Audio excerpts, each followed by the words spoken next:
Okay. Yes. So we are talking about SNAP benefits today, and there's some changes being made to help prevent theft from happening. That is correct. So last Wednesday, they put what was called a high-risk block on the card.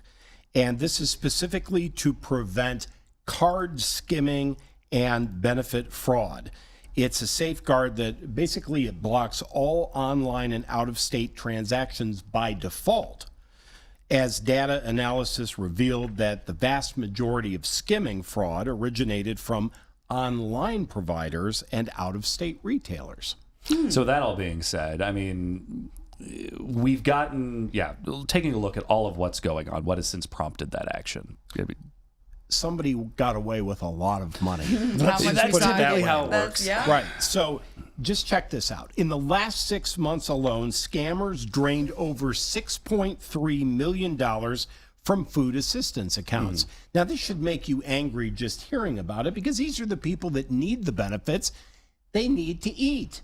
So imagine you go to use your card at the grocery store or wherever you buy goods and services, and it shows you have a 0 balance when you think you have $300. And that is important to note as well when we talk about the depths of this scheme. Is it's not your next door neighbor. No, it's not. Who is it? Well, Who isn't it? According to the FBI, it is a sophisticated network of transnational organized crime syndicates. It is not isolated local shoplifters.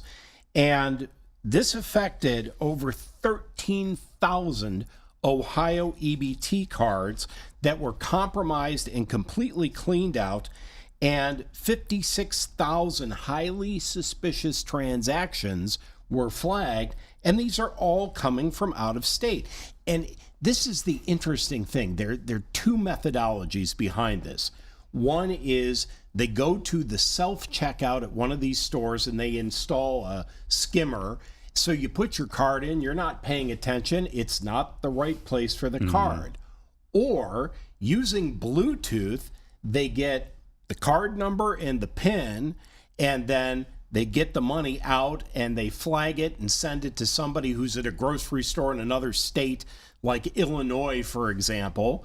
And then they go and buy a bunch of stuff using the cash, and then they sell it to the public at, these independent bodegas that are foreign owned. Right. It's amazing how comprehensive and complicated this scheme is. Right. And that all being said, too, of now we've got these locks. We're cracking down on how these cards can be used and where.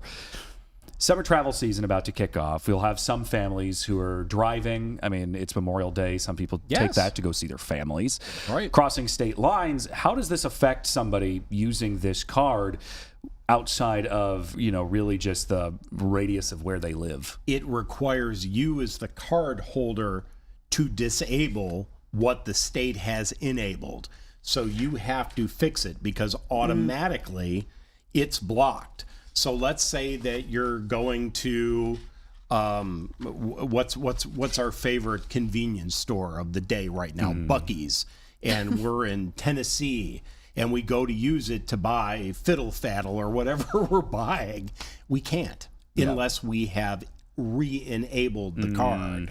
Interesting. Yes. Okay. So we have to pay attention. But kudos to the state of Ohio for doing this.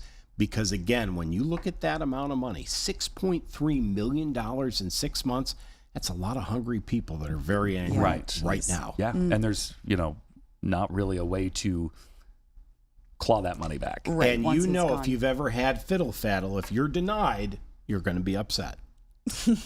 Jay Fox, everyone, thank you for joining us. It's Small Business Month.